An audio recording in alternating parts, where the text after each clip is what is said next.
Ok, voy a compartir toda mi pantalla.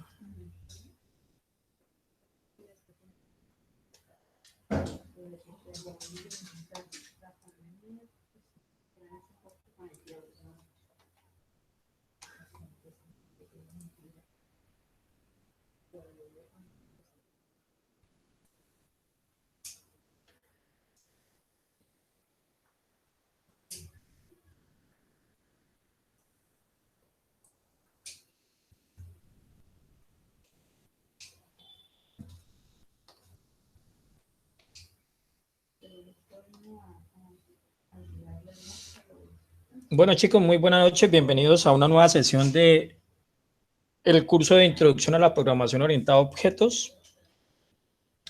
En la sesión pasada hicimos un inicio de cómo programar, en este caso, el lenguaje de programación C.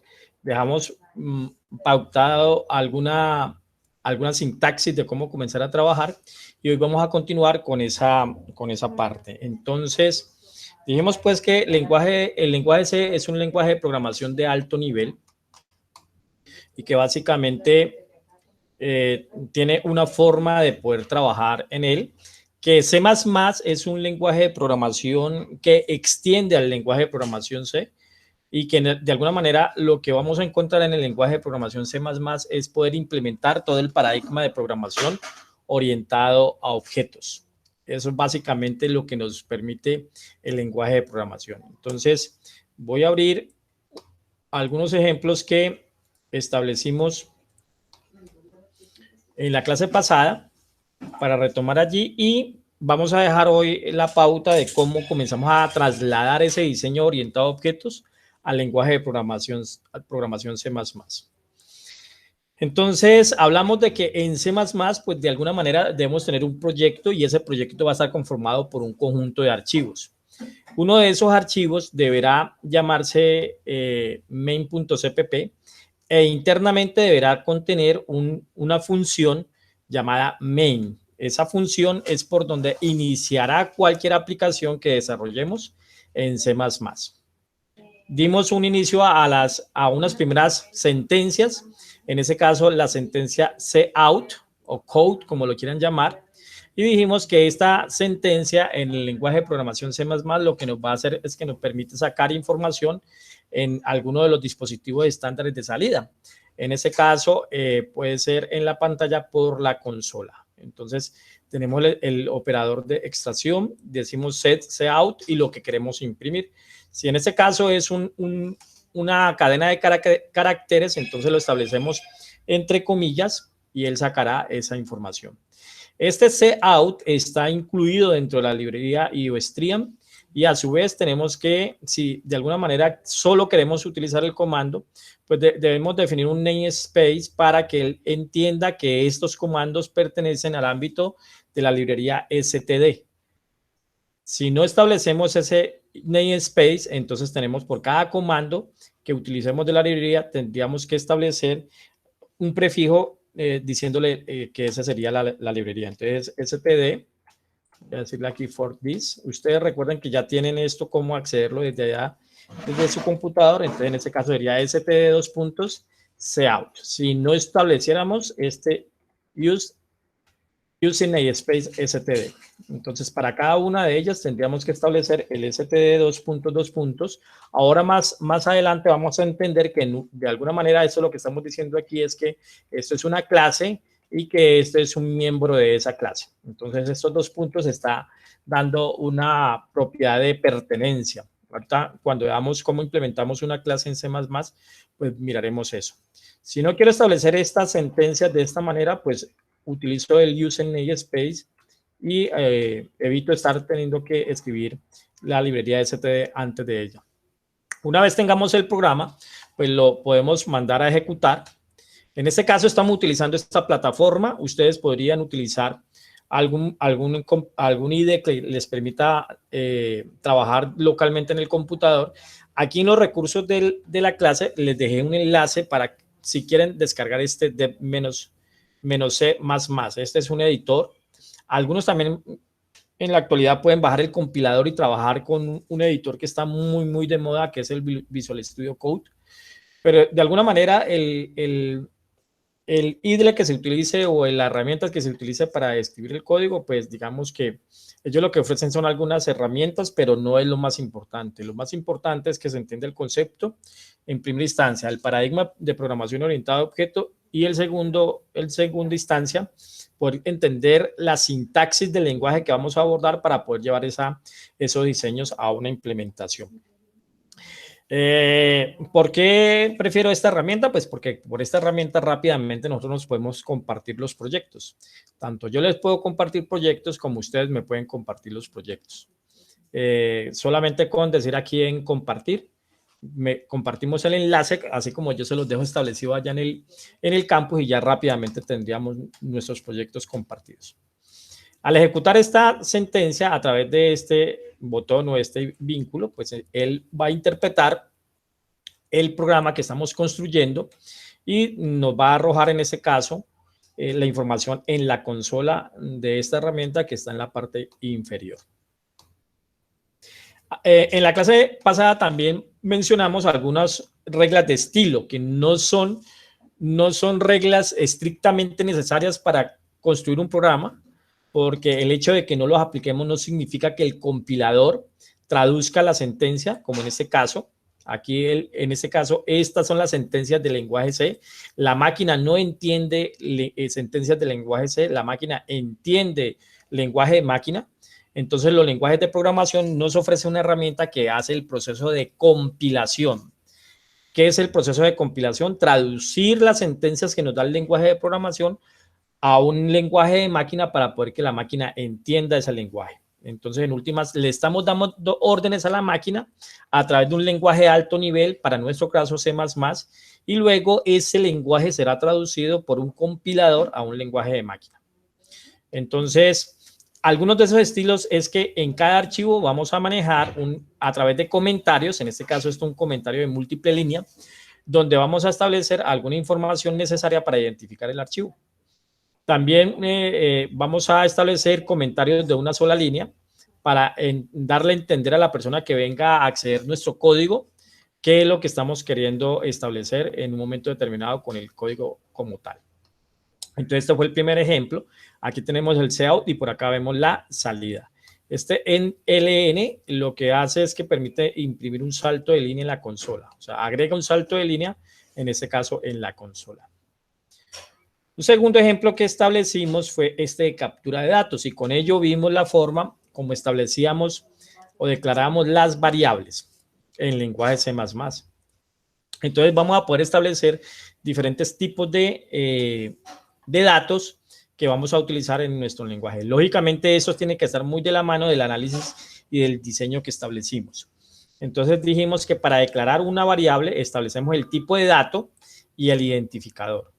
El identificador se recomienda que sea un identificador que indique de qué se trata ese dato, y también establecimos unos estilos para ellos, que en este caso vamos a utilizar el estilo camel case, y en este caso el estilo camel case lo que hace es que los identificadores de variables, de objetos y de métodos van todos en minúscula, y si el nombre del identificador tiene más de una palabra, la primera letra a partir de la segunda palabra la vamos a establecer en mayúscula. Entonces, por ejemplo, si aquí dijéramos nombre de persona, cuando ustedes abran su proyecto allá, tienen que darle clic aquí donde dice Fordix.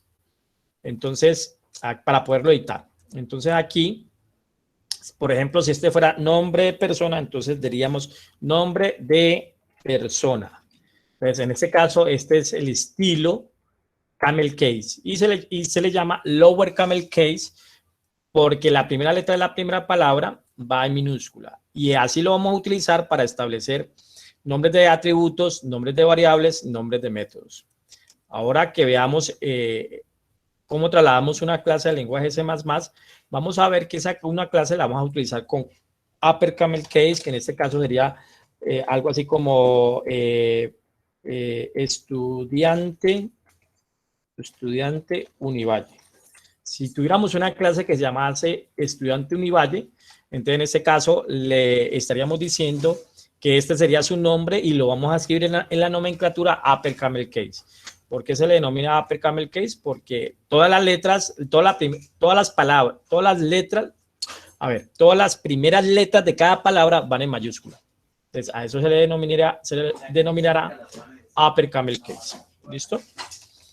Esos son estilos. No significa que si no los utilizamos, el compilador vaya a sacar un error sintáctico.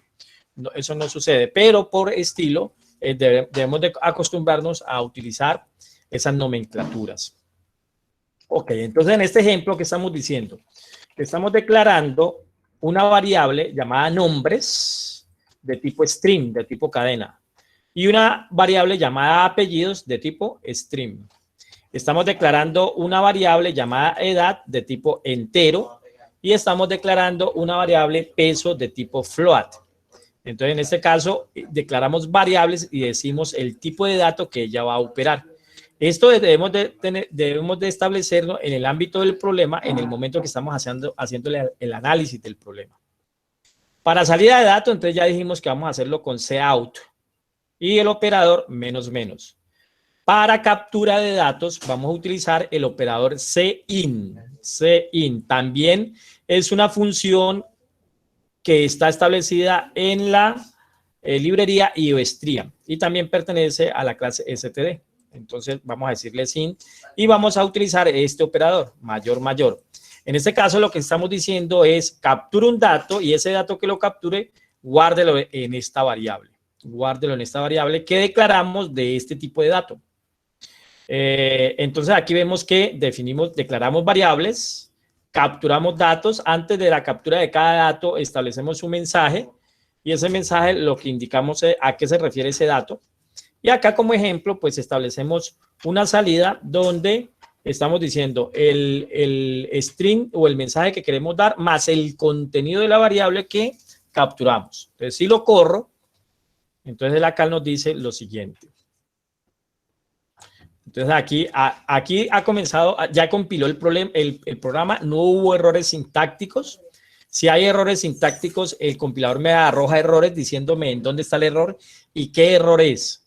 Posiblemente en algunas ocasiones aparece una pila de muchos errores, pero ese muchos errores posiblemente generado por un solo error, que corrigiéndolo ya se corregirá todos los errores que aparecen. Ahorita le inducimos un error a este programa para que veamos qué es lo que sucede allí. Entonces, al momento de ejecutar este programa, el que ya hizo, ya entró aquí a la sentencia main. Recuerde, en C++ siempre se arranca por la sentencia main, siempre. En este caso, ya declaró estas variables, ya las declaró, ya están definidas en memoria. Y en este momento él se encuentra en esta sentencia de aquí, en sin nombres. Es decir, ya mostró el mensaje nombres y en este caso está diciendo captura un dato. Y ahí en la consola nos está esperando que nosotros escribamos un dato. Entonces, por ejemplo, Luis Giovanni. Al darle enter, esa captura de ese dato quedará almacenado en la variable nombres. Y ahora... Profe, una pregunta. El sin es para que tome toda la línea, ¿cierto? Ya lo voy a explicar. El sin es para que capture un dato. Y ya voy a explicar el getLine. Ya voy a explicar el getLine es el que nos permite hacer eso. Entonces, el sin es para que capture por consola un dato que hayamos ingresado, en este caso por la consola y el teclado, ¿vale? El sin. Mira porque acá hay sin, aquí hay sin y aquí hay sin, ¿ok? Entonces aquí, en este momento, ¿en dónde está parado el programa? Está parado aquí, en sin apellidos. Entonces yo voy a escribir el apellidos. Entonces, Romo. Enter. Ahorita saco este mensaje y está pidiendo un dato. Y en este caso voy a decir aquí 48. Enter. Ahorita está parado aquí. Y me está pidiendo un dato, entonces digamos 70.2. Al momento de darle enter, ¿el que va a procesar? Va a procesar todas estas líneas. Entonces le voy a dar enter y ahí las procesó. Entonces dijo, su nombre es, aquí está, su nombre es este string que está entre comillas, acompañado o concatenado, en este caso esa salida, con lo que contiene la variable nombres. Y entonces acá arriba cuando capturamos nombres, esto que quedó capturado en nombres aquí, entonces está diciendo la variable nombres es Luis Giovanni. Y luego concatene un espacio más lo que tiene la variable apellidos, entonces Romo. Entonces el sin permite capturar datos. Si vemos aquí, el nombre puede escribir 2 palabras y lo aceptó. Aquí en apellido escribí solamente una palabra. Voy a volverlo a ejecutar. Le digo aquí, ejecútelo. Y aquí le voy a decir Luis Giovanni, enter. Y voy a decirle Romo Portilla. Entonces, mire lo que ocurre, enter. Entonces, en ese caso, mire que él ya asumió todas las entradas. ¿Por qué? Porque el sin cuando encuentra un espacio, hasta allá asume la entrada. Hasta allá asume. O sea que él asumió hasta aquí, hasta Romo, y no interpretó Portilla y aborta las demás entradas. Entonces, si yo quiero que en un momento determinado yo pueda capturar un string con múltiples palabras, lo que hago es que cierro ese sin en la función getLine. Por eso en nombres no me ocurrió lo mismo, porque mire que el sin de nombres está encerrado en un getLine. Entonces voy a hacer lo mismo con apellidos. Voy a decirle aquí getLine, la función getLine, y entre paréntesis establezco el operador sin, la función sin, separado por coma la variable donde voy a capturar. Entonces, al involucrar la función getLine y pasar como parámetro estos dos valores que en el uno estamos diciendo de la función que permite capturar datos y la otra variable donde queda guardado esto, entonces estamos diciendo que tenga la capacidad para que pueda ingresar más de una palabra. Voy a ejecutarlo. Allí está. Le voy a decir aquí Luis Giovanni, enter. Ahorita le digo Romo Portilla, enter. Y mire que ahí ya lo interpretó. Edad 48, peso 70.2. Entonces aquí, ¿qué estamos haciendo? ¿Qué estamos demostrando con este programa? Cómo declarar variables, cómo capturar datos de diferente tipo, porque mira que aquí hay un dato de tipo string, hay un dato de tipo int y hay un dato de tipo float. Y cómo sacar datos, ya sea con mensajes más combinado con variables. Entonces aquí tenemos, en este caso, el programa que nos indica cómo debemos de capturar datos, cómo declarar variables y cómo sacar datos. Profe, una pregunta. Preguntas. Al final de la línea 36, Sí. end 1, ¿qué función tiene? No es en 1, es end L. End L. Ajá, e indica end line, fin de la línea. Fin de la línea. Y lo que hace es un salto de línea. Mira, lo voy a quitar, que es, lo voy a quitar aquí. Lo quito y mira lo que va a suceder.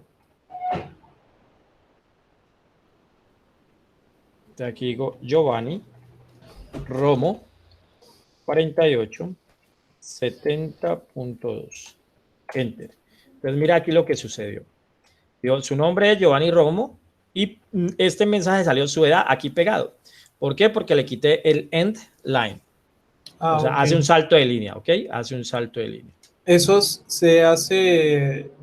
¿En qué ocasiones se debe usar el end line? ¿Solamente pues cuando tú quieres que los mensajes que vas a imprimir salgan uno debajo del otro. Okay. Si no haces un line, pues todo te sale en una sola línea, como ocurrió aquí con estos mensajes. Mira, su nombre es Giovanni Romo y pegado su edad es 48. Ok. Entonces yo no quiero que su edad salga aquí, yo quiero que su edad salga en otra línea. Entonces le pongo un en line. Ahora, podemos hacerlo así. Mire lo que voy a hacer. Aquí lo estoy interpretando al final, ¿cierto? Y no hizo el salto de línea. Aquí. Yo también puedo hacer esto. Yo puedo decirle aquí en line, menor, menor. Pues mira, lo que estoy diciendo acá en este mensaje es, antes de escribir este mensaje, haga un inline, haga un salto de línea. A pesar que no está acá, lo estoy haciendo aquí al principio. Entonces, mira. Ok. Listo, vamos a ver aquí, Giovanni. Profe, ¿Sí? ¿y el inline también se puede hacer con este /n? Me digo. Sí, también se puede hacer. Entonces, ese es un código de impresión en cadenas. Un código de impresión. Entonces, lo que me dicen allí es que si yo puedo establecer esto contra /n. Entonces, contra /n es un código que también indica un salto de línea. Entonces, una de las dos, o en line o contra /n pueden utilizar para hacer un salto de línea. ¿Y en dónde se ubica, profe? Dentro de la cadena que quieres que haga el salto de línea.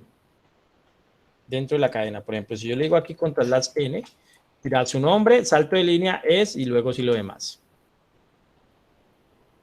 O sea, dentro de las comillas, dentro de unas comillas establecemos el contra /n. Ok, chicos. ¿Hasta ahí claro? Sí, profe. Bueno, vamos a ver un ejemplo donde hagamos operaciones. Mire que por el momento todo lo estamos trabajando en el main. Todo lo Profe, estamos trabajando. disculpe Sí, la última pregunta. A la dime. hora de retornar el 0, Ok, en este caso, ahora vamos a entender, bueno, en programación funcional, que en este caso es esto, o en los métodos de programación orientada a objetos, las funciones y los métodos pueden retornar datos. Pueden, no deben, sino pueden retornar datos. Yo puedo hacer que una función o un método me devuelva un dato después de haber hecho una tarea.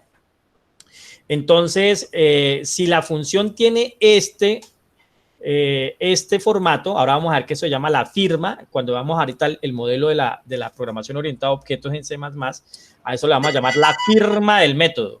Entonces, si en la firma del método diseño que la función o el método va a retornar un dato, dándole un tipo de dato, debe tener obligatoriamente un return.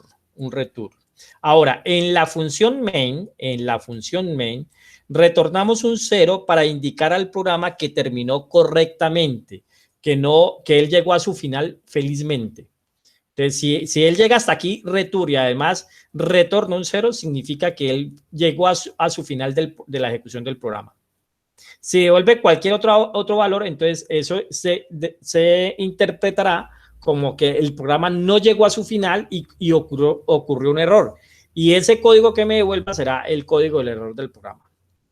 En este caso, return 0 indicará que el programa terminó correctamente. ¿Y por qué un 0? Porque mira que acá en el main estamos diciendo que él va a devolver un 0. Ya vamos a entender un poquito más esto aquí cuando veamos ahorita métodos en programación orientada a objetos. ¿Hasta ahí está claro, chicos? sí, profe. Okay. Recuerden que si ustedes ven que alguien me escribe en la conferencia un chat, alguien que me diga por allá, alguien que me diga por allá, sí, esa es la edad. Bueno, muchachos, entonces vamos a otro ejemplo donde capturemos datos y además hagamos operaciones, porque los lenguajes de programación permiten hacer operaciones.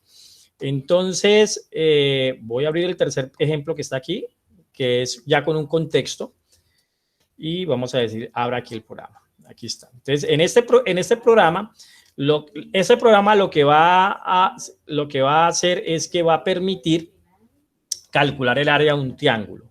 Calcular el área de un triángulo.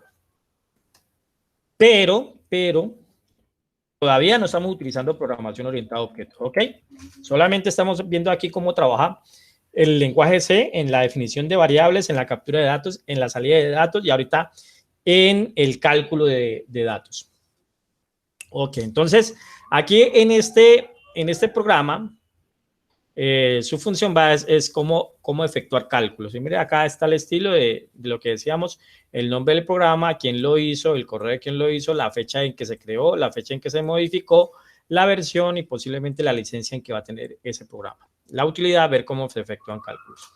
Posiblemente este problema, en un contexto nos dijeron, construya un programa que permita calcular el área del triángulo, En un proceso de análisis, ahorita en el siguiente ejemplo sí vamos a hacer eso, en un proceso de análisis, entonces tuvimos que haber interpretado, ok, si quieren que calcule el área de un triángulo, lo más probable es que necesite conocer la base y la altura. La base y la altura corresponderían a unos datos de entrada y el área es lo que quiere que saque, lo que quiero que el programa arroje. Entonces, el área del triángulo será un dato de salida. Y lo más probable es que para poder hallar esa área del triángulo con base en el dato base y en el dato altura, pues tendría que aplicar la operación base por altura sobre 2. Entonces, en este caso, digamos que ahí estoy haciendo un análisis muy rápido. Pero ya tendríamos aquí los datos de entrada, luego vendríamos los datos de salida y por último, la operación y por último el dato de salida. Entonces voy a ejecutarlo. Aquí está. Entonces, si vemos ahí, él me dice base. Digamos que la base es 30. Enter. Altura. Digamos que la altura es 21. O sea que él hasta este momento en dónde va en el programa. Va aquí. Capturó la base, que fue esto, y ya ese 30 quedó guardado en la variable base, que es de tipo doble. Mire que aquí lo definimos de tipo doble. Y luego de haber ingresado la base, entonces nos sacó el mensaje de altura, que es este mensaje aquí, y luego nos dio la posibilidad de ingresar un dato. Y ese 21 va a quedar guardado en la variable altura. Una vez presione Enter, la siguiente sentencia será esta, porque en la programación se aplica una secuencia de órdenes de arriba a abajo. O sea, eso se llama una secuencia top-down, de arriba a abajo. Él va ejecutando las órdenes que vaya encontrando de arriba hacia abajo. Entonces, la siguiente orden que él va a encontrar, ¿cuál es? Es esta. Entonces, lo que él va a hacer aquí es, dice, ok, calcule el área. Calcule el área. ¿Y el área qué va a ser igual? Siempre, esto se llama operación de asignación. Siempre en la operación de asignación va a ser lo que hay al lado derecho con la prioridad de operadores, lo que hay al lado derecho, y cuando termine de operar eso, eso va a arrojar un resultado. Y ese resultado lo va a guardar en lo que hay al lado izquierdo. Esa es la secuencia como se ejecutan las operaciones y a esto se le llama operación de asignación. Entonces, aquí, ¿qué es lo que le está diciendo? Por favor, vaya y verifique que tiene la variable base. Entonces, él va y verifica, ok, en base hay un 30. Y luego dice, vaya y verifique qué hay en la variable altura. Una vez yo presione Enter aquí, él va a guardar 21 en altura. Entonces, aquí él va a decir 30 por 21 es 600, ¿qué? 630. Y luego este 630 va a decir que lo divida entre 2. O sea que aquí todo esto va a dar un 315. Y ese 315 lo va a guardar en la variable área. O sea que área quedará valiendo 315 si no me estoy equivocando aritméticamente. Y luego la siguiente sentencia, ¿cuál es? Es esta. Entonces él viene y dice aquí, haga un cout de este string, o sea, todo lo que esté entre comillas lo saca tal cual como está en la comilla. Dice, el área es lo que tiene la variable área. Y la variable área, si no estoy mal, va a tener un 315. Y ahí terminará el programa haciendo un return 0. Entonces voy a darle Enter aquí. Ahí está. Entonces hizo este cálculo, guardó el 315 de esta operación en la variable área y luego dijo, haga un cout, el área es, que es este mensaje que está aquí, y lo que contiene la variable área. ¿Y qué contiene la variable área? 315. O sea que en este programa estamos viendo cómo declaramos variables, cómo capturamos datos, cómo operamos datos y cómo sacamos mensajes junto con el contenido de variables. ¿Está claro ahí cómo hacemos operaciones? Sí, profe. Profe, una pregunta. Dime. Por ejemplo, si uno necesita hacer operaciones como sacar raíces, ¿no hay un código en específico que se use? Sí, claro. Entonces, a medida que vamos avanzando, vamos a encontrar que los lenguajes de programación tienen algo que llama API. Todo lenguaje de programación tiene el API del lenguaje de programación. ¿Y qué es el API? Todo lenguaje ya trae unas estructuras que nos permite utilizar. Y entre esas estructuras, dependiendo del lenguaje de programación, contendrá funciones o contendrá clases con atributos y con métodos. Entonces, posiblemente ya tiene cosas y esas cosas nosotros las utilizamos. Entonces, por ejemplo, aquí en lenguaje C vamos a encontrar una clase math y la clase math va a tener una cantidad de métodos que nos van a permitir hacer operaciones, como por ejemplo sacar raíz cuadrada, sacar el seno, sacar el coseno, sacar la potencia y una cantidad de funciones ya establecidas. Entonces, uno lo que hace es que consulta el API y mira qué es lo que ya tiene el lenguaje. Entonces, luego vamos a comenzar a utilizar, por allá en una clasecita vamos a ver algo de APIs, entonces vamos a librerías y consultamos qué tienen las librerías, pero sí las tienen. Siempre que ustedes vayan a abordar un lenguaje de programación, deben decir, ok, todo lenguaje de programación tiene un API y todo lenguaje de programación tiene una documentación. Entonces, cuando surgen esas dudas, lo que hago es, ok, consulto el API, consulto la documentación y lo más probable es que allá vamos a encontrar esa documentación. Vamos a hacer aquí algo así, vamos a decir que algo así como que math en C++. ¿Sí? Math en C++. Entonces, por aquí, por ejemplo, apareció esta página que es muy buena, esta página también es muy buena y hay esta página es muy buena, Gits for Gits. Esta es una librería, es una página muy buena. Esta página también es muy buena y aquí ya encuentran de todo, ¿no? En este caso no solamente C, sino que encuentran una gran cantidad de cosas. Entonces, mire que acá nos dice, ok, math, la librería math tiene diferentes métodos. Mire, aquí está el máximo por aquí raíz cuadrada, redondeo, logaritmo y sucesivo. Y aquí encuentran, miren, en esta página encuentran todas los métodos, las funciones que va a tener la librería Math. Todas las funciones que tiene. Entonces, por aquí, absoluto, retorna el valor absoluto. A coseno, retorna el valor del coseno que le pasemos. Y sucesivo, miren, aquí están todas. Y por aquí esta página lo bueno es que él da ejemplos. Sí, da ejemplos. Vamos a ir aprendiendo que cada librería pues tenemos que incluirla. ¿Sí? Así como definimos en la clase pasada que posiblemente nosotros en la cabecera de nuestro programa vamos a tener que utilizar la directiva include. Include que me diga yo voy a trabajar con esta librería. Entonces, generalmente en las documentaciones nos dice qué librería tenemos que utilizar para utilizar diferentes operaciones. Profesor, qué pena, la buena pregunta. Dime. Una pregunta, ¿por qué cuando uno a veces, cuando va a usar la librería, la va a incluir, al momento de incluirlas, uno tiene que poner ciertas banderas en la terminal? Como por ejemplo, a veces uno va a incluir una librería y tiene que incluir al lado de G++, bueno, cuando la vaya a compilar, al final poner -L o -PH3, menos hilos, pues, en inglés. Sí, eso va a depender, en ese caso, siempre que vamos a incluir algo nuevo o alguna librería que se tenga, siempre tenemos que recurrir a la documentación de la librería, cómo establezca los parámetros de inclusión en un determinado programa. O sea, eso es de acuerdo al diseño, de cómo se construyó la librería y de acuerdo al diseño de los diferentes parámetros que tenga esa librería. Entonces, digamos que tenemos que estar pegados a lo que la librería nos está estableciendo. Entonces, si la librería dice, incluye esta librería y además de esta librería tiene que pasar estas directivas de compilación, pues tenemos que incluir esas directivas de compilación. ¿De qué depende? Depende de quien construyó la librería como tal. Listo, profe, muchas gracias. Bueno, con mucho gusto. Bueno, en la clase pasada, nosotros dijimos que para organizar, esto se vaya aquí.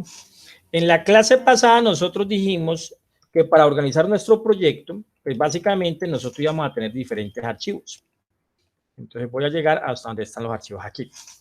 Entonces, hasta el momento todos los tres ejemplos que he dado, los he dado solamente en el archivo main.cpp y todo lo hemos trabajado en el main. Pero recuerdo que nuestra asignatura se llama Introducción a la Programación Orientada a Objetos. Entonces, el paradigma de programación que vamos a utilizar es el paradigma de programación orientada a objetos y de acuerdo a la teoría que vimos en las 2 primeras semanas, pues dijimos que en un momento determinado nosotros tenemos un diseño que son clases y que posiblemente esas clases tienen unos datos que se llaman atributos y que tienen unas operaciones que se llaman métodos y que lo más probable es que si yo voy a trabajar con objetos de esa clase, pues tenemos que instanciarla. Entonces, eso lo tenemos que nosotros implementar en los lenguajes. En C++, nosotros vamos a establecer que la declaración de la clase, es decir, la estructura de la clase, con sus atributos y sus métodos, la vamos a tener independiente a la lógica donde yo escribo lo que va a ser la clase. ¿Cómo así? Yo en la clase digo que voy a tener un método pelar fruta. Entonces, en la declaración de la clase digo, tengo el método pelar fruta. Pero en esa declaración no digo qué es lo que tiene que hacer para pelar fruta. Entonces, para pelar fruta hay que hacer unas órdenes, hay que establecer unas órdenes. Entonces, en la declaración solamente va la mención de cómo es la estructura de la clase. ¿Cómo se llama la clase? ¿Cuáles son sus atributos con sus diferentes características? ¿Y cuáles son sus métodos con sus diferentes características? Pero no digo qué va a ser, cómo va a ser la ejecución, cómo va a ser la conformación del método como tal. Eso no lo hacemos allí. Y entonces la pregunta es, ¿en dónde escribimos las órdenes de lo que hacen los métodos? Entonces eso lo vamos a hacer en un archivo que que le podemos dar el mismo nombre, le debemos de dar el mismo nombre que le dimos al de la estructura de la clase, que va a tener una extensión .h, y le escribimos a ese archivo la extensión .cpp. Entonces, en el .h estará la estructura, es decir, la declaración de la clase, y en el .cpp estará las órdenes que va a hacer cada método de la estructura de esa clase que establecimos. Ya lo vamos a ver. Entonces vamos a tener por una clase, por cada clase que tengamos en nuestro ámbito, vamos a tener 2 archivos. Un .h donde está nuestra estructura y un punto CPP donde está la implementación de esa clase. Por lo tanto, si mi proyecto tiene 3 clases, entonces lo más probable es que haya 3 archivos .h y 3 archivos .cpp. Por cada clase estará un archivo .h y un archivo .cpp. ¿Listo? Y en donde vamos a utilizar esa estructura, incluimos el archivo. ¿Con qué lo incluimos? Con la directiva número include. Entonces, en este caso, para esto que está en esta diapositiva, estamos diciendo, vamos a incluir el archivo prueba.h, es decir, que aquí estará la estructura, y en este archivo es el donde le digo qué va a hacer. Entonces, aquí están los métodos, ya vamos a entender eso un poquito más. Entonces, en este método, lo que estamos diciendo, mi método se llama prueba, y ese método pertenece a la clase prueba. Entonces, ahorita vamos a ver que está la sintaxis. En la firma del método, lo que estamos diciendo es, este método se llama así y pertenece a esta clase. Este método se llama así y pertenece a esta clase. Entonces, este sería el archivo .cpp. El archivo .h, entonces, mire, este será el archivo .h. Este sería prueba.h. Y acá en prueba.h declaramos la clase. Mira, aquí está la estructura de la clase. La estructura. Entonces, para declarar la estructura de la clase, lo hacemos de la siguiente manera. Profe, disculpe.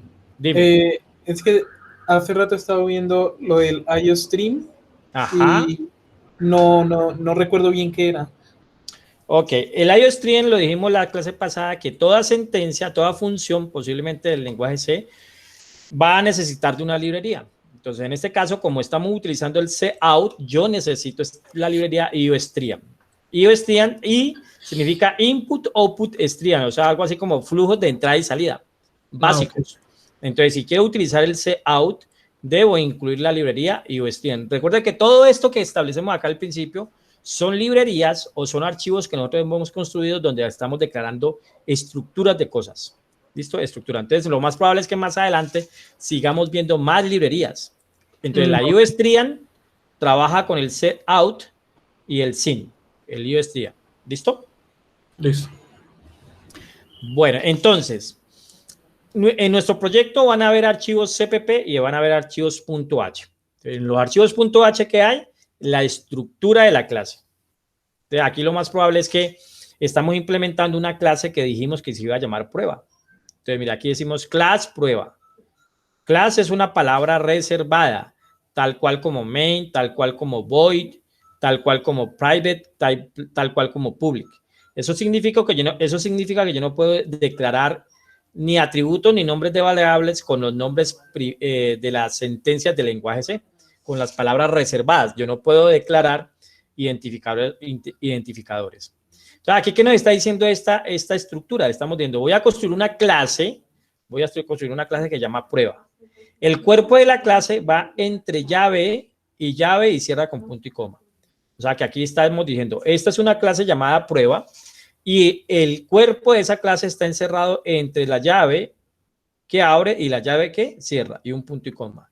Y entre ellas dos ponemos los atributos y ponemos los métodos.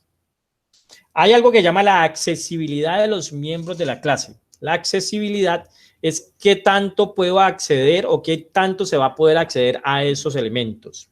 Recuerden que una clase tiene atributos y métodos. Atributos y métodos. Los atributos son los valores que van a identificar a esa clase. Y los métodos son las operaciones. Entonces, la accesibilidad es privada. Privada significa que solo la clase puede manejar ese miembro. Entonces, para este ejemplo, aquí que estamos diciendo, esta clase tiene un atributo llamado valor. ¿De qué tipo? De tipo entero. De tipo entero. Y además lo estamos declarando en una sola private. O sea, que estamos aquí con esto estamos llevando a cabo la teoría de la encapsulación. Es decir, que el atributo valor de tipo integer solo se va a poder manejar dentro de las operaciones que hay en la clase prueba y en los objetos de esa clase. Solamente allí. Nadie más va a poder accederlo. La accesibilidad pública indica que esos miembros los pueden acceder desde cualquier lugar, desde la clase misma y desde cualquier otro lugar fuera de la clase. Fuera de la clase. Entonces, si yo lo declaro público, entonces significa que lo puedo acceder. Lo puedo acceder. Entonces, aquí es donde establecemos la interfaz para poder nosotros utilizar lo que tiene la clase. Como lo explicamos en la teoría. El televisor internamente tiene su estructura, está privada, está encapsulada, pero tiene algunas interfaces que lo permiten operar, encender televisor. Entonces, esos serían los métodos públicos, ¿Qué más encontramos aquí? Vamos a encontrar que las clases tienen algo que llama el método constructor y el método destructor. Los métodos ya sabemos que son operaciones. Entonces, esta clase, aquí en esta estructura que estamos viendo, voy a bajar un poquito para que ustedes lo alcancen a ver allí. Ah, no, ahí lo están viendo bien. Ok. Entonces, aquí esta clase prueba que tiene un atributo llamado valor de tipo entero y es privado, está encapsulado. Y tiene 1, 2, 3, 4, 5, 6 métodos. 6 métodos públicos. Este primer método se llama duplicar. Este segundo método se llama decrementar. Este tercer método se llama restar 3. Este cuarto método se llama imprimir. Estos son métodos. Recuerden que los métodos son operaciones que van a hacer algo. Y estos dos métodos de acá arriba son métodos especiales. Son métodos especiales. Si observan, estos métodos se llaman igual a la clase. Mire que la clase se llama prueba y aquí hay un método que se llama prueba. Entonces, los métodos que se llaman tal cual como la clase se le denominan métodos constructores. Métodos constructores. Y son métodos especiales porque ellos se ejecutan automáticamente, se crea un objeto de la clase. Cuando yo digo creo un objeto de la clase prueba, automáticamente se ejecuta el método constructor. Más adelante, yo creo que en la próxima sesión, veremos que algo que llama la sobrecarga de métodos. Pero por el momento, el método constructor. Generalmente el método constructor se va a utilizar para inicializar los valores de los objetos. Ahora vamos a ver un ejemplo de esto. Aquellos métodos que se llamen igual que la clase, pero que le antecedan este símbolo que se llama virgulilla, se le llama método destructor. ¿Cuándo se ejecuta el método destructor? Como su nombre lo indica, cuando se destruya el objeto creado de la clase. Es apenas se destruya el objeto, automáticamente se ejecuta el método destructor. Cuando se construya el objeto, cuando se instancia el objeto, automáticamente se ejecuta el método constructor. Entonces nosotros posiblemente tenemos que dar órdenes tanto en el método constructor como en el método destructor. Entonces esta es la estructura de la clase. ¿Qué significa lo que hay en esta imagen en la línea 19 y en la línea 20? Se recomienda que la clase esté protegida para que no sea incluida más de una vez en un determinado ámbito. Entonces, para eso se utilizan estas guardas. Entonces, aquí lo que estamos diciendo es, para esta clase, declare una guarda que se llame HH raya al piso prueba. Es un nombre que nosotros establecemos. Entonces, por eso él de aquí dice aquí, establezca esta directiva de compilación número define. Entonces, el número define lo que está diciendo es declare esta guarda, HH prueba. Y le anteponemos un condicional, una directiva de condicional de directiva que dice if ndef, que significa si no está definida. Si no está definida esta guarda, permita que se construya. O sea que en este caso, si no está definida, él permite hacer esto que está aquí entre el define y el if. Aquí, entonces construye la clase. Pero si él detecta que ya esa guarda existe, entonces no la deja construir, no deja construir esta clase. Eso es para resguardar que la clase en un momento determinado en un proyecto se incluya más de una vez. Eso es lo que está haciendo el aquí. ¿Listo? Entonces, van a ver un archivo .h donde instanciamos la clase y vamos a tener estas directivas. Y aquí ponemos la clase y terminamos con un enif. Y luego lo que hacemos es que creamos un archivo CPP donde va a estar toda nuestra lógica. Ya vamos a ver un ejemplo donde aterrizamos esto un poco. Y debe haber un archivo main. Siempre debe haber un archivo main. Y en ese archivo main siempre debe haber una función main. Entonces, por ahí es donde arranca el programa. Entonces, siempre en un proyecto de C++ debe existir un archivo main.cpp y dentro de ese main.cpp una función main y por ahí arranca el programa en lenguaje C.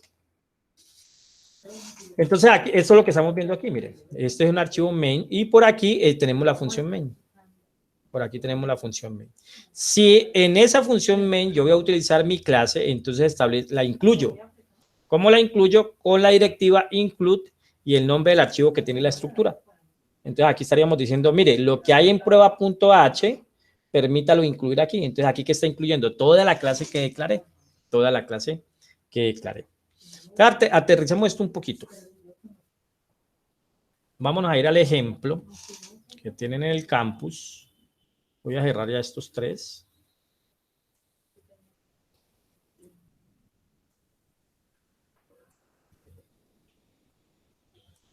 Y voy a abrir este ejemplo que se llama clase en C++.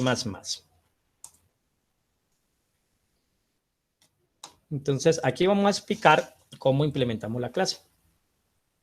Entonces, miren, aquí tenemos tres archivos en este proyecto. Un archivo main.cpp y ese archivo main tiene su función main. Por aquí arranca el programa, por la función main del archivo main.cpp. Y aquí tenemos una clase. ¿Cómo se llama esta clase? Se llama clase inicial. Clase inicial. En la zona privada no estamos declarando nada y en la zona pública estamos declarando tres métodos. Tres métodos.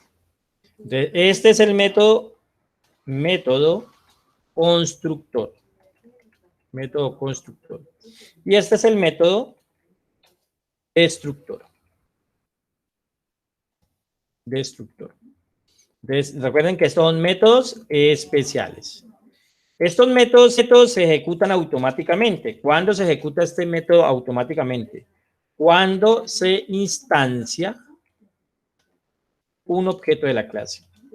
En otras palabras, cuando se crea un objeto de la clase. Y el método destructor, ¿cuándo se ejecuta? Se ejecuta automáticamente cuando se destruye un objeto. Cuando se destruye un objeto. Cualquier otro método que nosotros declaremos, tenemos que... Profe, una pregunta. Cuando Dime. uno destruye un objeto, es de la clase, ¿cierto? Claro, es el objeto, en este caso yo destruyo un objeto de una determinada clase que se trabajó. En este caso, si creamos un objeto de esta clase, ¿de qué objeto es? De la clase, perdón, ¿de qué clase es? De la clase inicial. ¿Listo? Pero aquí mire que estamos trabajando en el punto H, en el punto H. ¿Listo? Entonces habíamos dicho, en el punto H declaramos la estructura de nuestra clase. Protegemos la inclusión de la clase con la directiva ifndef, el nombre de la guarda, y cerramos el enif. O sea que este enif corresponde a este if de aquí. Y el número de find estamos declarando la guarda. Y dentro de él declaramos la clase. La clase. Ahorita vamos a ver que esto corresponde a un diseño que nosotros traemos de algún lado, ¿no? Corresponde al diseño. Entonces aquí lo que quiero hacer énfasis es cómo declaro una clase. ¿Cómo declaro una clase? Entonces, la clase van a tener sus atributos. Por el momento aquí no hay atributos. No, aquí vendrían los atributos, pero esta clase inicial no tiene, en este caso, voy a dejarlo así, atributos, pero este no tiene atributos declarados. Y aquí lo que quiero hacer énfasis es que tengo tres métodos. Un método inicial, mire que en el paréntesis no va nada, luego entenderemos esto que significa inicial, pero si observan, este método se llama exactamente igual a como se llama la clase. Como se llama exactamente igual a la clase, entonces deducimos que es un método constructor. Un método constructor. Y este se llama igual a la clase, pero le anteponen una virgulilla. Entonces, ese será el método destructor. Una clase solo tiene un método destructor. Una clase solo tiene un método destructor. Pero la clase puede tener varios métodos constructores. Luego veremos eso. Una clase puede tener varios métodos constructores. Y este es un método que yo estoy declarando. ¿Cómo se llama este método? Se llama imprimir mensaje. Entonces, aquí está la estructura de la clase. La estructura de la clase. No sabemos qué va a ser el método constructor. No sabemos qué va a ser el método destructor. Y no sabemos qué va a ser el método imprimir mensajes. Lo único que sabemos aquí, viendo la estructura de la clase, es que esta es la forma como se está declarando la clase. ¿Y en dónde se crea? Se crea en un archivo con un nombre con la extensión .h. ¿Listo? ¿Dónde digo que van a ser los métodos? ¿Dónde digo que van a ser los métodos? En la implementación de la clase. Entonces, además de tener un .h, debería de tener un .cpp.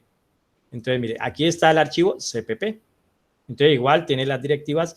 Y en el archivo cpp incluyo el archivo que tiene la estructura. Entonces, mire que aquí estamos diciendo, por favor, incluya en este archivo cpp lo que tiene el archivo inicial.h. Entonces, ¿esto qué hace? Me habilita la estructura de la clase en este archivo cpp. Si yo no incluyo la estructura de la clase, él no va a entender lo que contiene la estructura. O sea, no va a entender que esto tiene unos atributos y no va a entender que esto contiene unos métodos. Profe, una pregunta. Dime. En la estructura no hay que incluir los métodos, el CPP. Sí, en la estructura aquí están los métodos. Mira, ¿cuáles son los métodos que tenemos en este ejemplo? Inicial, Sí. que es un método constructor, virgulilla inicial, que es el método destructor, y el método imprimir mensaje. O sea que aquí en esta estructura yo sé que esta clase está conformada por 3 métodos y además que son públicos. Pero ella detecta el inicial.cpp. No, al contrario, el inicial.cpp dice que va a trabajar con la estructura de la clase que está declarada en el archivo inicial.h. Y lógicamente, cuando esto se hace, el inicial.h sabe que tiene que venir a buscar el inicial.cpp, que ahí está declarado, están implementados los métodos que ella está declarando en el .h. Ah, ok. ¿Listo? Sí. Entonces, miren, acá en el CPP, primero, incluimos la estructura de la clase. Aquí incluimos la estructura de la clase. Incluimos la estructura de la clase. Este número include inicial.h, entre comillas, le estoy diciendo, tenga en cuenta en este archivo lo que hay declarado aquí. Tenga en cuenta lo que hay declarado aquí. Y luego comienzo a implementar método por método. Entonces, ¿cómo establecemos el método? Lo hacemos de la siguiente manera. Decimos nombre de la clase, dos puntos, nombre, voy a hacerlo así, nombre del método. Entonces, aquí, ¿qué estamos diciendo? Voy a implementar este método que se llama de esta manera, que pertenece a esta clase. A esta clase. Entonces, mire, esto que está aquí es el nombre de la clase. Entonces, si venimos al .h, mire que el nombre de esta clase se llama inicial. O sea que aquí estamos diciendo, este método es el que vamos a implementar de esta clase. Ahora la pregunta es, ¿y cómo sabe que esta clase en dónde está? Por la inclusión del archivo inicial.h. Entonces nosotros aquí tenemos que declarar todos los métodos. Entonces, mire, por el momento, en el método constructor, ¿qué va a hacer? Va a sacar un mensaje que dice, se ha ejecutado el método constructor. Con esto vamos a demostrar que el método constructor se ejecuta automáticamente. Aquí tenemos implementado el método destructor. Y el método destructor, ¿qué va a hacer? Va a mostrar un mensaje que dice, se ha ejecutado el método destructor. ¿Por qué sé que es el método destructor? Por la virgulilla y porque se llama exactamente igual a como se llama la clase. ¿Por qué sé que este es el método constructor? Porque se llama igual a la clase, porque se llama igual a la clase.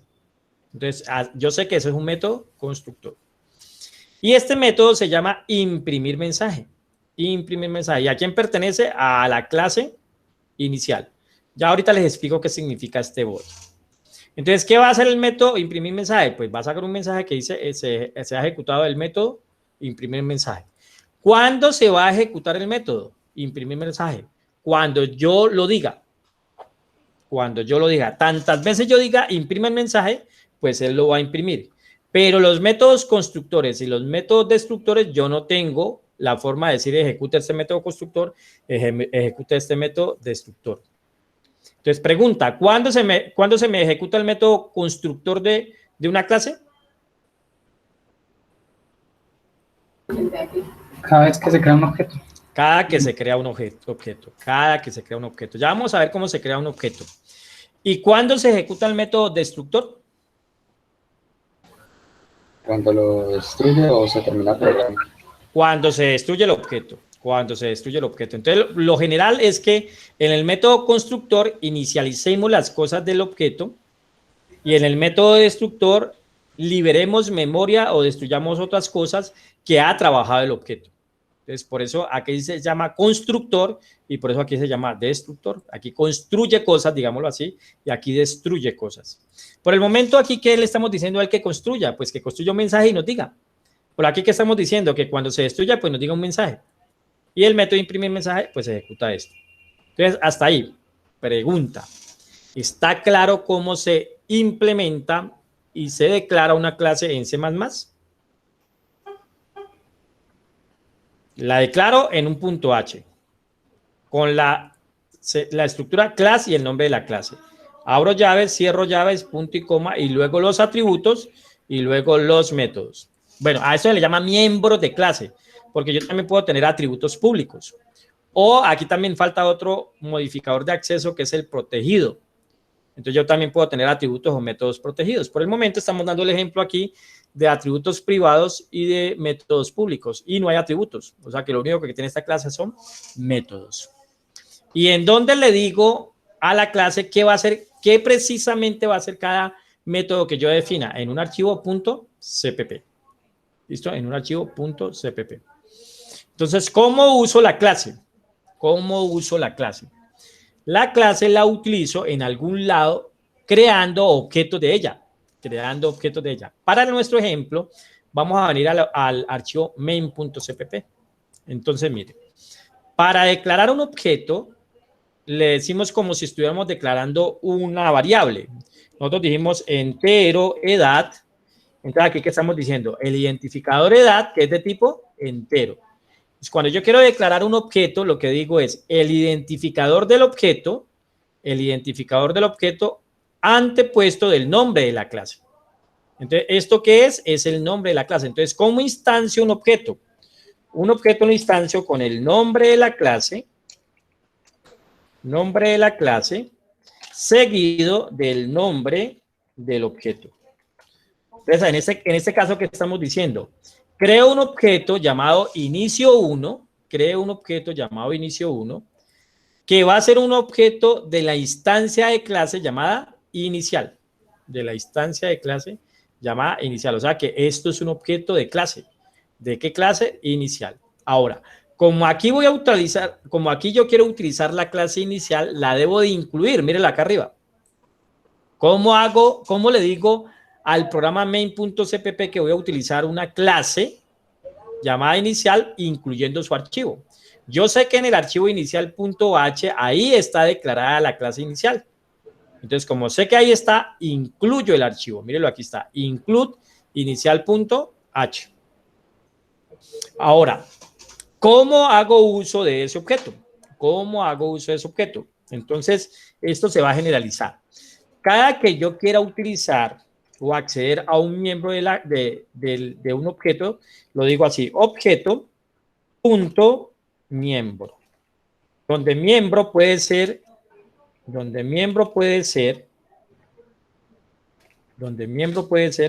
objeto.atributo. O miembro puede ser objeto.método. Siempre y cuando, si estamos fuera de la clase, eso sea de tipo público. Siempre y cuando sea de tipo público. ¿Listo? Entonces entendamos lo que estamos diciendo aquí.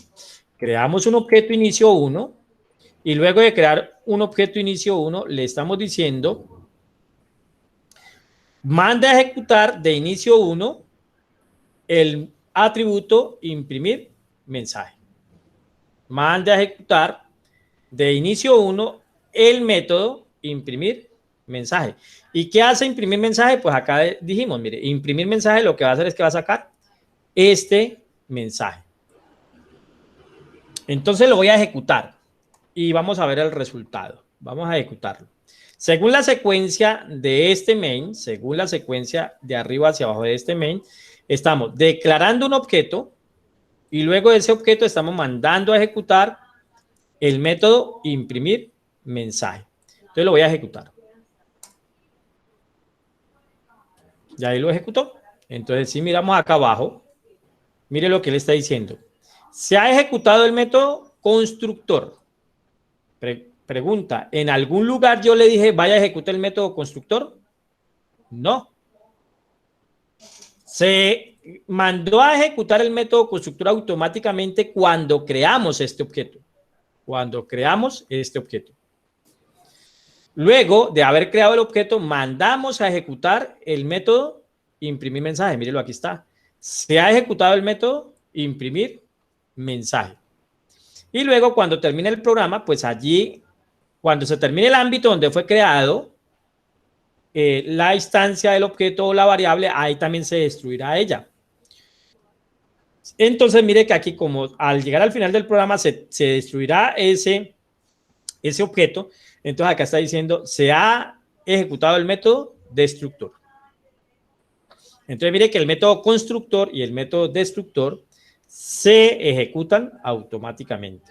Se ejecutan automáticamente. Entonces mire lo que voy a hacer aquí. Voy a decir del objeto inicio 1 mande a ejecutar, no, perdón, voy a decir lo siguiente. ¿Qué voy a decir aquí? Alguien que me ayude. Inicial, hasta ahí, ¿qué estoy diciendo? Inicial, ¿qué significa? ¿Qué significa la palabra inicial ahí?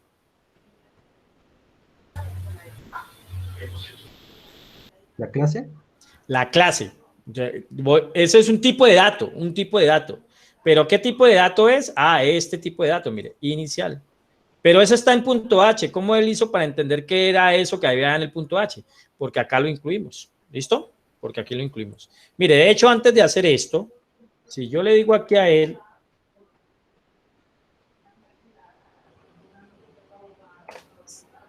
si yo, aquí estoy haciendo, eso ya no es una orden, es un comentario. Si yo lo ejecuto aquí, mire, ¿qué me dijo? Mire lo que dijo acá. Inicial 1 no fue declarada en este alcance. O sea, ya no entendió qué es inicial. ¿Por qué no entendió qué es inicial? Ah, porque no tiene nada aquí en este archivo, ni se ha incluido nada en este archivo que permita decir qué es el tipo de dato inicial. Pero al yo incluir el archivo, .h, entonces ya entiende lo que hay aquí. Y aquí lo que hay es declaración de una clase. Entonces ya entiende eso. ¿Listo? Ya lo entiende. ¿Ok? Entonces les iba a demostrar esto. Si yo digo aquí inicial obj2, ¿qué estoy haciendo aquí? ¿Qué es obj2? Estaría creando un objeto de la clase inicial. Ajá. ¿Y cómo se llama ese objeto? obj2. obj2, ¿ok? O sea que aquí está instanciando o creando el objeto llamado obj2. ¿De quién? De la clase de la clase inicial. ¿Te acuerdas que en teoría decíamos una clase, a través de una clase se crean múltiples objetos? Entonces aquí lo estamos viendo. Ya declaramos nuestra clase, creamos la estructura de la clase llamada inicial, y aquí ya tenemos dos objetos, uno que se llama inicio 1 y otro que se llama obj2. Entonces voy a ejecutar. Voy a ejecutar. Entonces miremos los mensajes. Entonces mire lo que dijo aquí. Se ha ejecutado el método constructor. Entonces, ¿por qué se creó el método constructor? Porque aquí se creó un objeto de la clase inicial. Luego dijo, vaya de inicio 1, imprima el mensaje, va de objeto 1, vaya, ejecute su método de imprimir mensaje. ¿Se acuerdan que en teoría dijimos, nosotros le pasamos mensajes a los objetos? Entonces aquí le estamos pasando un mensaje. Le estamos diciendo, mire, necesitamos que de inicio 1 ejecute su método imprimir mensaje. Entonces, por eso aquí dijo, se ha ejecutado el método imprimir mensaje. Y mire lo que pasó aquí. Dijo, se ha ejecutado el método constructor. ¿Por qué no sacó el mensaje se ha ejecutado el método constructor? Porque en la secuencia aquí hemos creado otro objeto. O sea que el método constructor, ¿cuándo se ejecuta?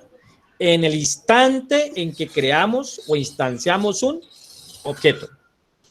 En el instante que creamos o instanciamos un objeto. Por lo tanto, si yo digo aquí, después de esto, obj3, allí en ese momento se va a volver a ejecutar el método constructor. ¿Pero el método constructor de quién? De obj3. Aquí fue el método constructor de obj2. Y aquí fue el método constructor de inicio 1. De inicio 1. ¿Ok? Voy a ejecutarlo. Y ahí está. Se ha ejecutado el método constructor de inicio 1. Perdón, aquí. Se ha ejecutado el método constructor de inicio 1. De inicio 1, imprimir mensaje. Ejecute imprimir mensaje. Y luego vino, se ha ejecutado el método constructor de obj2. Se ha ejecutado el método constructor de obj3. Y luego se ha ejecutado el método destructor, se ha ejecutado el método destructor y se ha ejecutado el método destructor.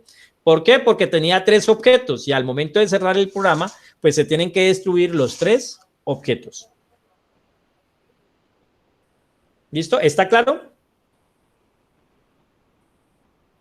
Sí, profe. Ok. Listo.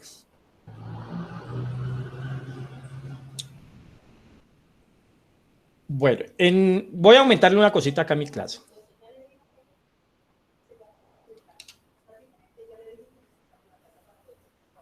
Entonces aquí voy a decirle integer número objeto.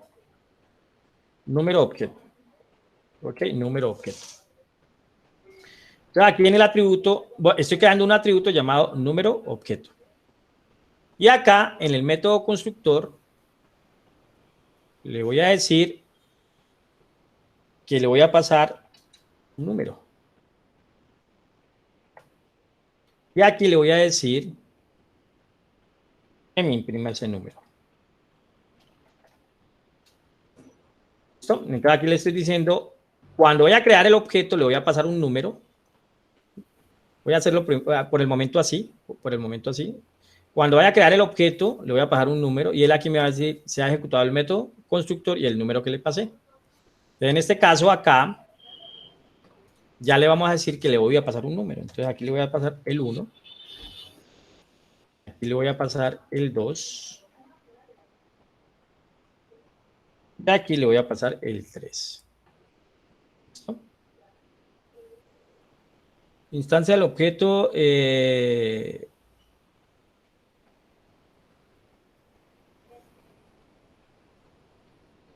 método constructor, a ver qué es lo que me está diciendo aquí, candidato inicial, número inicial.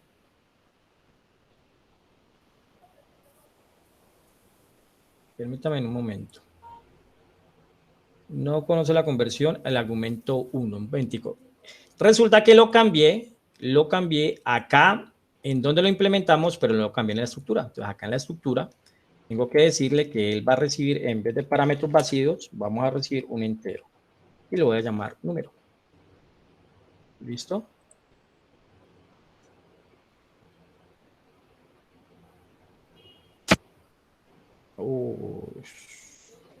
Démosle un momentico, a veces pasa esto, que se desconecta del servidor.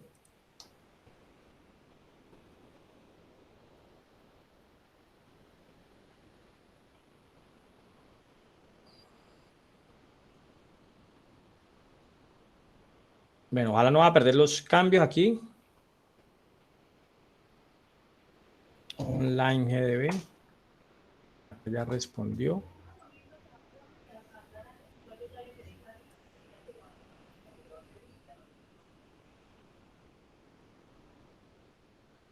Lo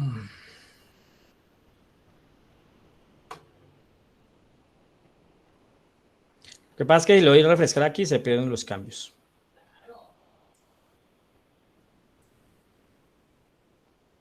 Listo, sí, ahí se perdieron los cambios. Bueno, luego retomamos eso, porque quiero avanzar un poquito. Bueno, pero voy a cambiar aquí lo que les iba a decir. Aquí, digamos que aquí vamos a decir integer número. Decimos que este método constructor le voy a pasar un valor y que acá en el método constructor entonces le decimos integer número y aquí le decimos que nos imprima el número que nos pasó. ¿Listo? Y acá entonces le decimos que vamos a hacer inicio y en este caso 1.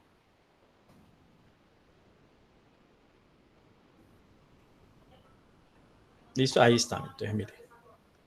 Bueno, aquí, pues, aquí salió el 1 pegado, si no, mire, se ha ejecutado el método constructor 1.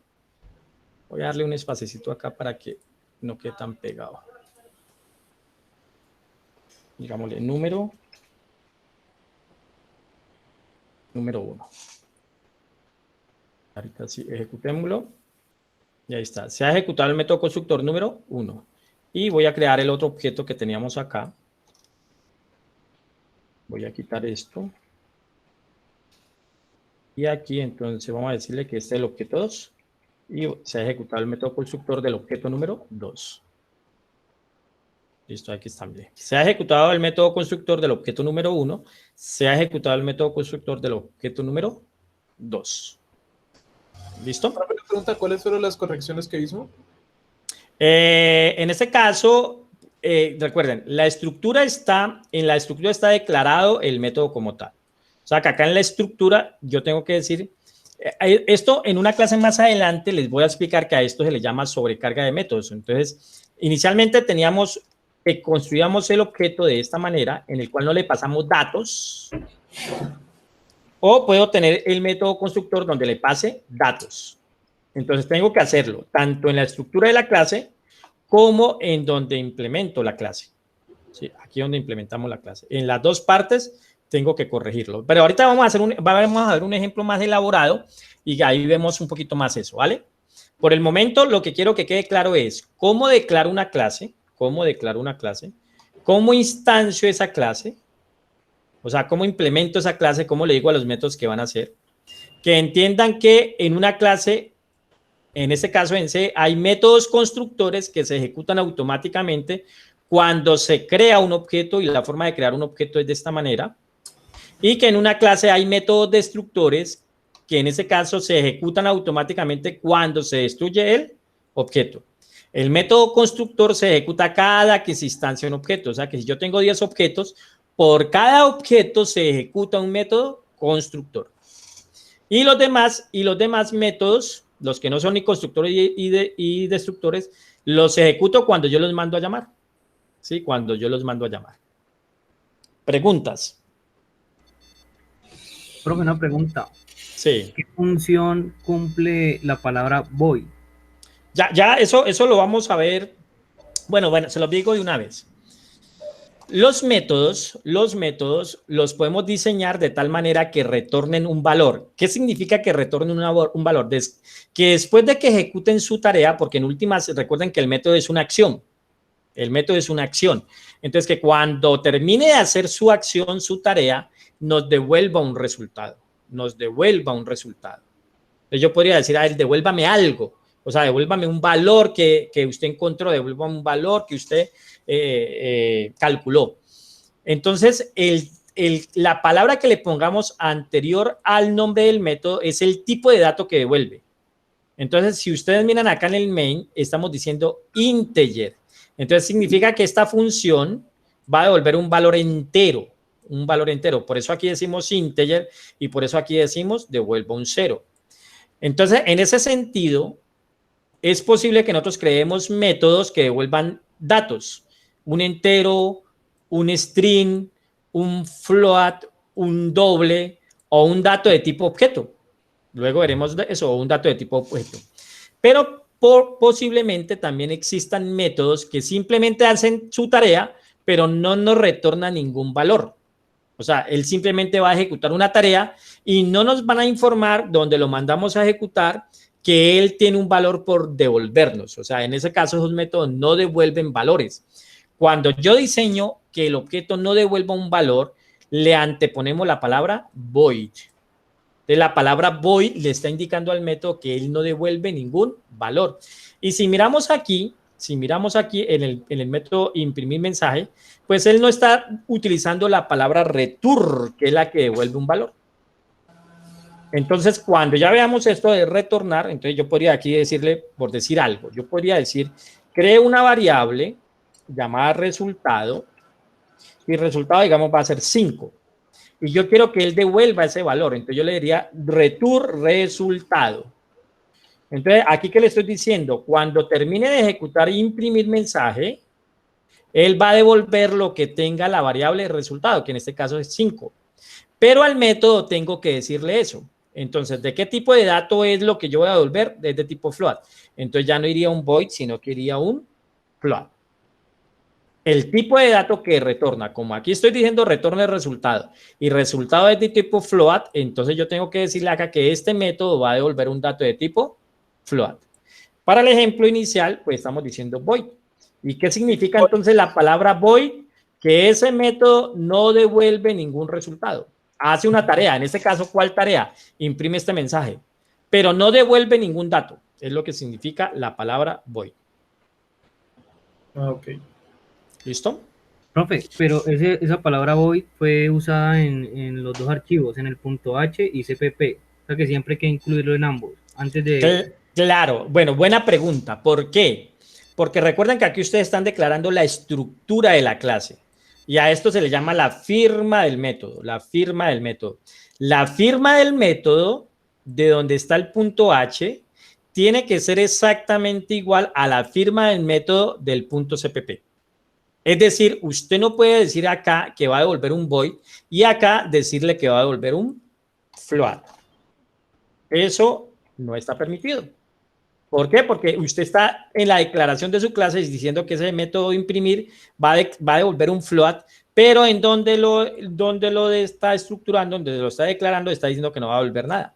Entonces, mire, él aquí lo que me está diciendo, mire, en el prototipo, o sea, en la firma donde usted está declarando el método, dice que usted, en el prototipo, dice que usted va a devolver un float, pero no encontré ningún float en ese prototipo. En donde usted está implementando, está devolviendo un float, pero en el prototipo, en donde está la estructura, usted no está indicando que eso es un float.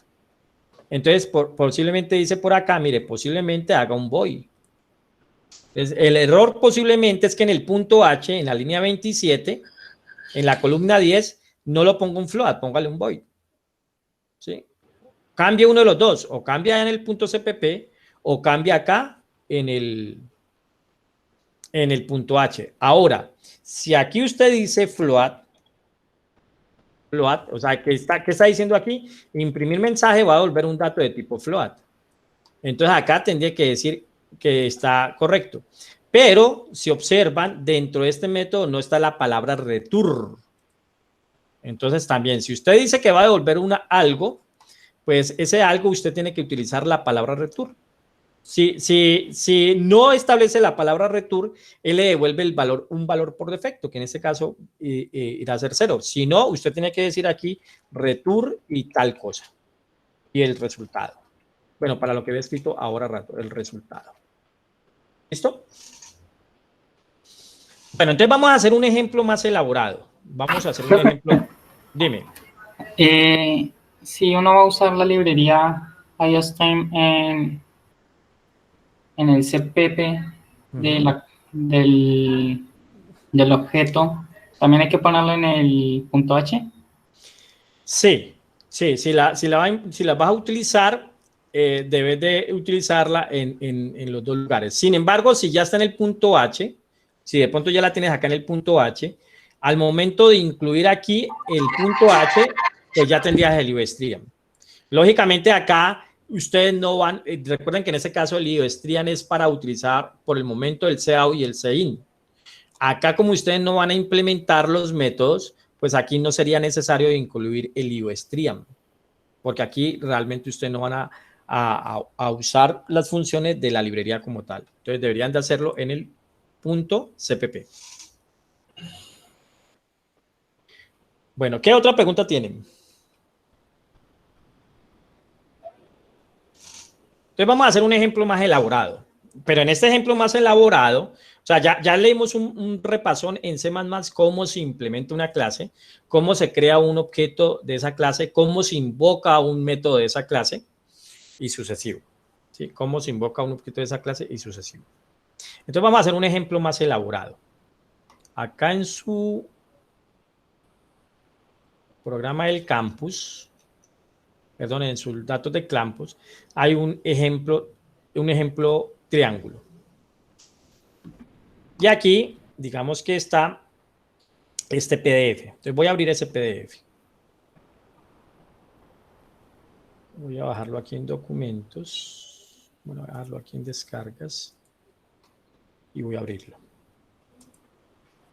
Entonces, yo les hice mucho énfasis en las clases teóricas, cuando abordamos el paradigma de programación orientada a objetos, que uno no podía irse de una a programar. Entonces aquí vamos a utilizar esta pequeña metodología que se llama Grupos Escolares de Desarrollo de Software para evitar eso, para evitar que ustedes se vayan de una al código. Entonces aquí vamos a asumir siempre que lo que nosotros vamos a hacer son proyectos de desarrollo de software, Y el proyecto de desarrollo va a tener unas fases, tal cual como lo vimos en una diapositiva por allá en las clases teóricas, que habían unas metodologías y que había unas fases, y donde uno construye el software es donde se llama implementación, pero que antes hay que hacer un análisis y hay que hacer un diseño. Entonces vamos a asumir eso aquí. Entonces para eso pues vamos a utilizar unos formatos de esta metodología que es una metodología académica, esto no es una metodología profesional. Entonces aquí asumimos que nos presentan un proyecto de desarrollo de software y nos presentan este formato. Entonces aquí dijeron, ok, este proyecto nos lo presenta en esta fecha. Por el momento, siempre el proyecto lo presenta el profesor. O sea, yo siempre presento el proyecto. Y formalizamos el proyecto. ¿Cómo lo formalizamos? Tal cual como nos lo definen. Entonces aquí, mire. Se requiere construir un software que permita calcular e imprimir el área de un triángulo. Una vez realizado el cálculo, deberá imprimir la base, la altura y el área del triángulo. O sea, esto es lo que nos están pidiendo que hagamos. Profesor, una pregunta. Dime. ¿Este formato lo vamos a entregar siempre que vayamos a entregar alguna clase de trabajo, el que sea? Sí, siempre. Ahí nos basamos en ese archivo, solamente debería editar los campos. Sí, y nos basamos en esto. Esto no lo van a encontrar. Si ustedes van y comparan esto con algún otro profesor que esté dando la materia IPO, ellos posiblemente no van a utilizar esto. ¿Por qué? Porque estos formatos son míos, esta metodología, digamos, es una metodología que yo pensé cuando hice la maestría y la utilizo solamente yo, porque en mi propósito de enseñar a programar y en el propósito de enseñar el lenguaje de programación, quiero generar el hábito en mis estudiantes que uno no resuelve el problema tirando código. Uno tiene que llevar resuelto el problema en el momento que va a construir el código. Entonces acá vamos a utilizar estos formatos. Profe, pero ahí enrolaría entonces estudiante, pero en el caso de que le entregara yo un trabajo a usted. No, este es quien puso el proyecto, o sea, quien dijo que hagamos este proyecto. O sea, el que... Ajá, sí, por eso dice proponente. ¿Quién está proponiendo este proyecto que se haga? O sea, que nosotros solo modificaríamos área de conocimiento y relato y descripción.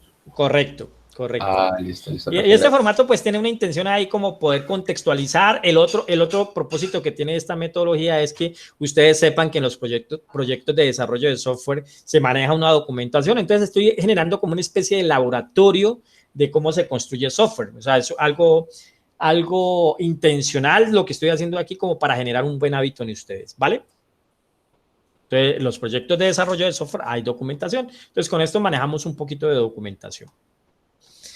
Entonces, luego el segundo formato es la revisión de la propuesta. Entonces, para nosotros siempre vamos a decir que el proyecto que nos pusieron somos capaces de hacerlo.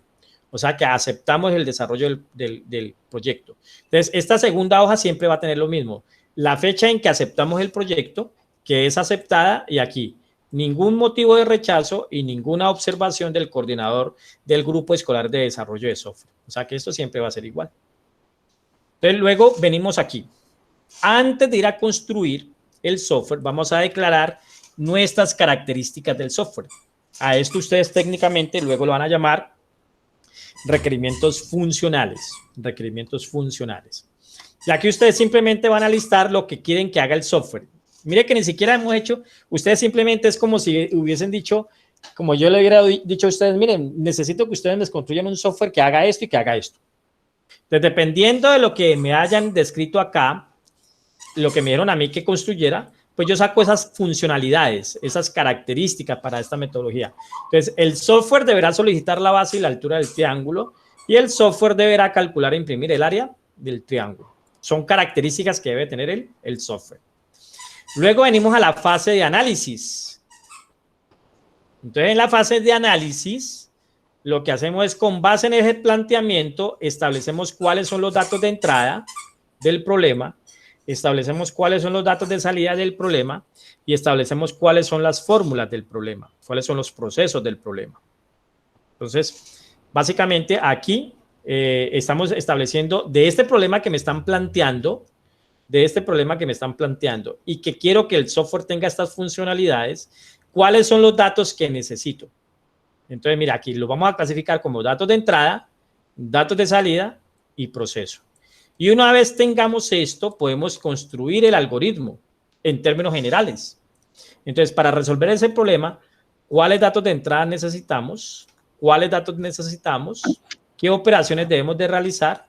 ¿Y cuáles son los datos que vamos a arrojar de salida? ¿Listo?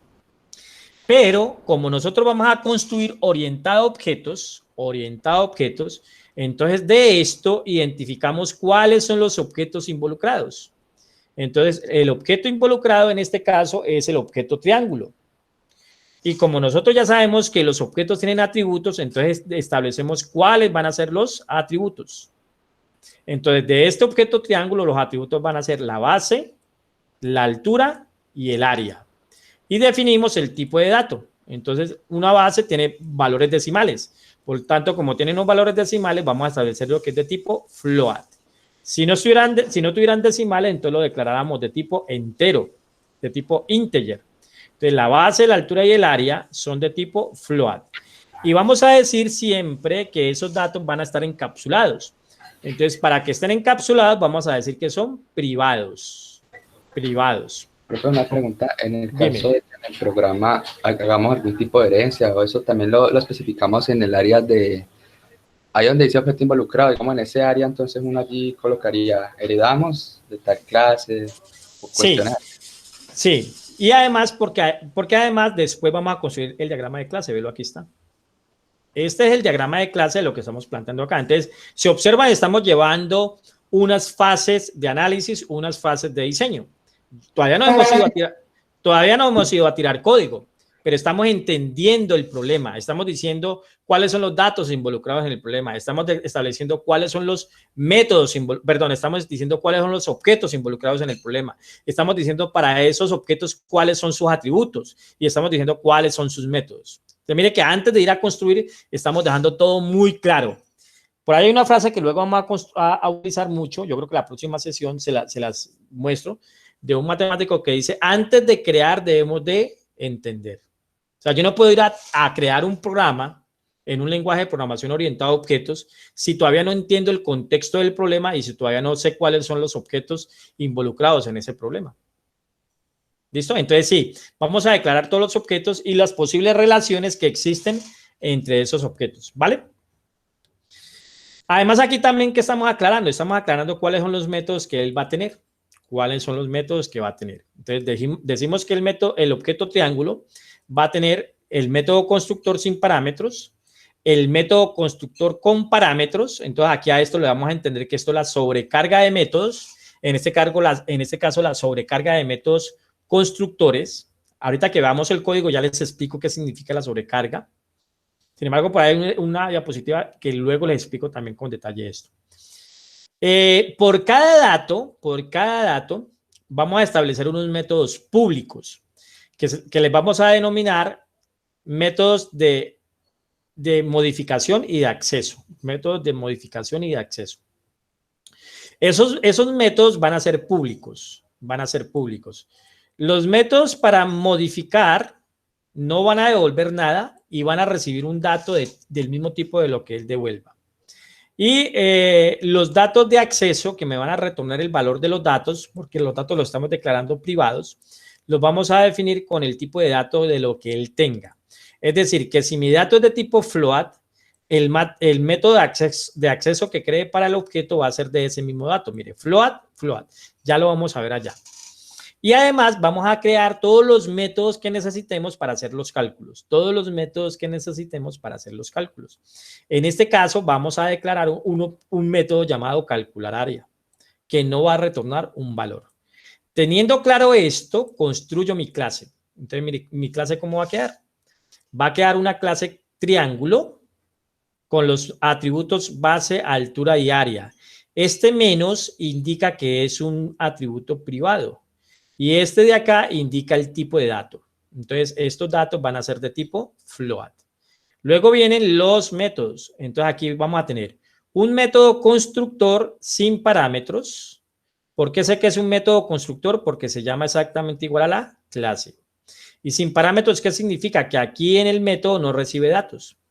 Un método constructor que va a recibir dos datos. ¿Cuáles datos? Va a recibir el dato base y va a recibir el dato altura. Y los dos van a ser de tipo float. Un método destructor, ¿por qué sé que ese método es un método destructor? Porque se llama exactamente igual a la clase y porque además tiene la virgulilla. Por cada atributo va a haber un método set y va a haber un método get. Entonces, mire, está el método set base y está el método get base. Está el método set altura y está el método get altura. Está el método set área y está el método get área. ¿Listo? Entonces allí básicamente están los métodos que permiten el método set permite modificar el valor del atributo.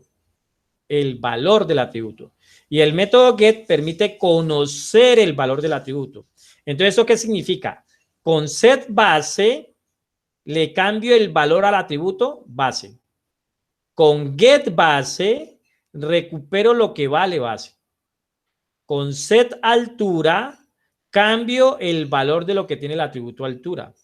Con get altura recupero lo que tiene el valor en este momento del atributo altura.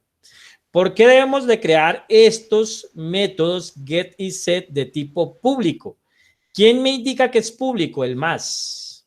El más en el diagrama de clase me dice que estos métodos son públicos. El menos me indica que ese miembro es privado. Como los datos son privados, no los puedo acceder directamente. Entonces, nos valemos de los métodos get y de los métodos set. Profe, yo le hago una Dime. pregunta. En el caso de que uno vaya a hacer el formato y, por poner un ejemplo, uno se le olvide que más era público y menos privado, basta, digamos, que uno coja entre paréntesis después del tipo de dato y coloque privado, digamos así, eso no afectaría nada el desarrollo del trabajo, cosa de que sea consistente allí. Bueno, lo que vamos a hacer es que vamos a buscar un programa que nos permita hacer el diagrama de clase. Entonces, existe un programa DIA, o existe un programa llamado Caco, o existe un programa llamado Flowchart, o existe un programa llamado Draw.io, en una página que permiten hacer esos diagramas de clase. O sea, ustedes no van a hacer estos diagramas de clase a mano, sino que utilizan un programa. Como día, yo les pongo allí en los datos del curso con qué programas pueden hacer los diagramas de clase. Entonces, les va a ser muy fácil ir a modificarlo, porque acá entonces lo que pegan es una imagen, ¿vale? Pero ustedes se deben ir acostumbrando a tener la nomenclatura de sus artefactos. O sea, el no tener el más aquí es no decirle al diagrama de clase qué pasa con ese miembro de clase, ¿vale? Si he llegado hasta aquí, es el momento de irnos al lenguaje de programación a construir nuestro programa. ¿Qué estamos diciendo con este diagrama de clase? Dime.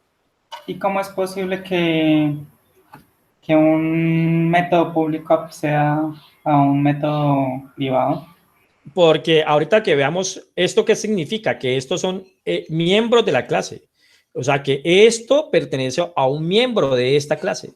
Como es un miembro de la clase, los únicos que pueden acceder a algo privado de la clase son sus propios miembros.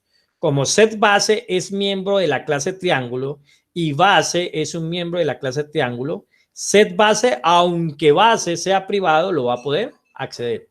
¿Por qué concepto? Porque es miembro de la clase. Pero si tuviéramos una clase Z por acá, y tuviéramos un método público de esa clase que diga getBase, ese método de la clase Z no puede acceder al atributo base de la clase triángulo. ¿Por qué? Porque ya no es miembro de la clase triángulo. ¿Listo?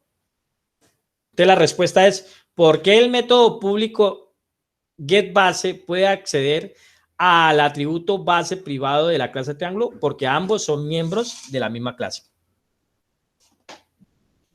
¿Listo? Preguntas. Aquí nos vamos a ir a implementar esto al lenguaje C. ¿Cuántos archivos debería de tener mi proyecto en lenguaje C? De acuerdo a esto.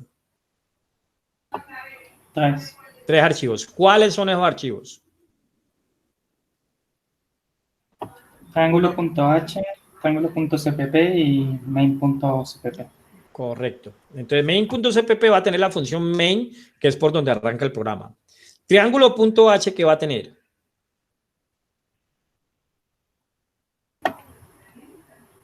Lo que tenemos en el diagrama de clase. La estructura de la clase. O sea, que básicamente casi lo que tiene el diagrama de clase. Y triángulo.cpp, ¿qué va a tener? Los métodos. Los métodos implementados, ¿no? Porque el triángulo.h también tiene los métodos, pero solamente la firma, o sea, el nombre del método. Sí, sí. Y CPP tiene los métodos tal cual como los declaramos en el punto H, pero ya con las órdenes internas de cada método. ¿Listo? Profe, ¿y por qué no se puede poner los métodos directamente en el punto H? Se pueden poner. O sea, que se pueden, no los métodos en el punto H, más bien la estructura de clase que tenemos en el punto H también lo podríamos tener en el punto CPP de donde implementamos los métodos. Eso se podría hacer. O sea, que podríamos tener un solo archivo, punto CPP. En ese solo archivo tendríamos la implementación de los métodos más la estructura de los métodos. Se puede. Pero por estilo, por recomendación de que tenga mejor administrado su proyecto, se recomienda que la estructura usted la tenga aparte y esa estructura la va a grabar en un archivo con el nombre y con la extensión .h. De la respuesta es sí se puede, pero por estilo no se debe. ¿Listo? Profe, una pregunta. ¿En ese caso habría problema o por qué en este caso se usa H y no HPP? ¿Se usa .h y no cuál? HPP, las cabeceras de no hay ok. No hay problema. No hay problema. Ah, listo, profe. Ok. Entonces, ¿cuándo me voy para C++? Cuando haya llegado aquí. Mire todo lo que recorrimos para poder llegar allí. Conocimos el problema. Dijimos que íbamos a aceptar el problema. En forma general dijimos qué va a hacer el programa. ¿Qué va a hacer el programa? Determinamos de ese problema cuáles son sus datos.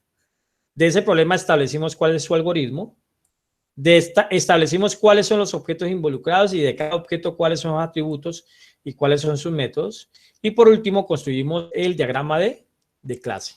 Solo cuando tengamos claro eso, nos vamos para C++ a implementar esto. Entonces, si venimos acá al material de clase,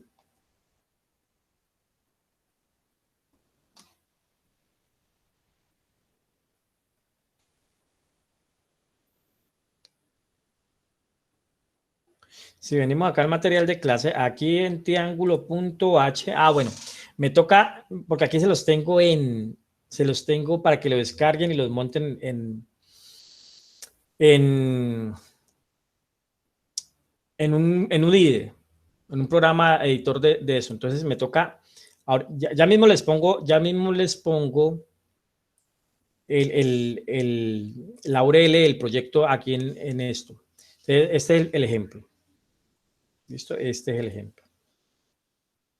Ahí pues vamos a encontrar muchas explicaciones de lo que está sucediendo. Pero pues, se los voy a compartir de una vez porque después se me olvida. Entonces, Control C. Y voy a venir aquí y de una vez voy a ponerlas aquí encima de la carpetica del ejemplo.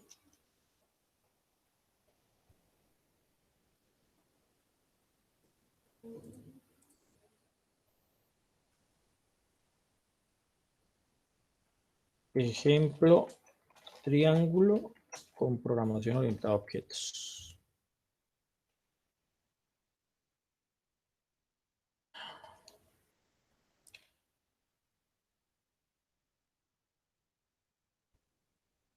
Allá de todas maneras en el material de clase está ese archivo empaquetado y ese proyecto fue construido en Dev C++. Ok, o sea que si quieren utilizar ese proyecto allá, deberían de descargar este IDE y abrirlo allí. Pero también les estoy poniendo ya el enlace aquí de la plataforma que estamos demostrando. Aquí, ejemplo de triángulo, aquí. Ahí ya tienen el proyecto. Entonces miremos qué hay allí. Entonces miremos qué hay allí. Entonces mire que aquí están los otros archivos. El CPP, que es donde está el main. El triángulo.h, que es donde está la estructura de la clase. Y el triángulo.cpp, que es donde implementamos las acciones de los métodos. ¿Ok? Entonces, de acuerdo a nuestro diagrama de clase, entonces aquí estamos implementando la clase. Quiero hacer esto, pero un momentico, quiero hacer esto. Ahí está. ¿Okay? Este es nuestro diagrama de clase. Y si miramos el código, entonces, ¿qué dijimos en nuestro diagrama de clase? Vamos a construir un archivo triángulo.h con las guardas que ya les expliqué que hacen. Y en este archivo, entonces, vamos a construir una clase. Entonces le decimos class triángulo. ¿Por qué? Porque en mi diagrama de clase dice que esta clase se llama triángulo. Private. ¿Por qué private? Porque estos atributos estamos diciendo que son privados. Velos aquí con el menos. Private, 2 puntos. Bueno, aquí no corresponde lo que tiene el diagrama de clase con lo que tiene la implementación de la clase, porque acá se dijo que iba a ser de tipo float y aquí se dijo que iba a ser de tipo doble. Debe corresponder, o sea, yo debo cambiar aquí mi clase que diga doble o debo cambiar aquí mi código que diga float, uno de los dos. La diferencia entre float y doublet es que doublet tiene mayor precisión de almacenamiento decimal que el float. Es decir, en palabras más simples, el doble permite almacenar más que el float. Pero ambos guardan datos de tipo numérico con decimales. Entonces, aquí dice que es base, aquí dice que es altura, y aquí dice área y es área. O sea que esta partecita de aquí está representando a esta parte de aquí.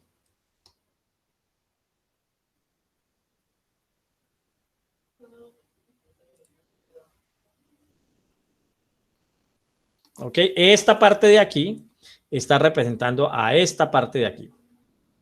Luego dice público. ¿Por qué? Porque aquí todo está diciendo más. Es público. Triángulo, doble base, doble altura, que es este método que estamos representando aquí. Triángulo, base y altura. Y aquí tenemos otro método constructor, triángulo vacío, triángulo vacío. O sea que podemos mandar a construir un objeto sin datos, sin saber los datos, cuáles datos, base y altura, o podemos mandar a construir un objeto donde ya sabemos de ese objeto cuánto es su base y cuánto es su altura. Y a esto le vamos a llamar sobrecarga de métodos. Mire que los métodos se llaman igual. Ambos se llaman triángulo. Los diferencia los parámetros que hay en los paréntesis, o sea, los datos que le pasamos. Tiene el método constructor, y ahí está su método constructor. Y tiene los métodos get y tiene los métodos set. Entonces, mire, los métodos get devuelven un valor igual al valor de lo que queremos devolver. Get área es de tipo doble, por eso dijimos doble. Get altura es de tipo doble, por eso devolvemos doble. Y get base es de tipo doble, por eso devolvemos doble. Y en los parámetros no le pasamos ningún dato. Mientras que los set no devuelven ningún valor, voy. Recuerden que la palabra voy significa que no devuelve ningún valor, pero le pasamos un dato. Ya vamos a ver para qué le pasamos ese dato. Este método cambia el valor del atributo, o sea que el set base va a cambiar el valor de base. Set área va a cambiar el valor de área y set altura va a cambiar el valor de altura. ¿Listo? Entonces aquí quedó declarada nuestra clase. Profe, Dime.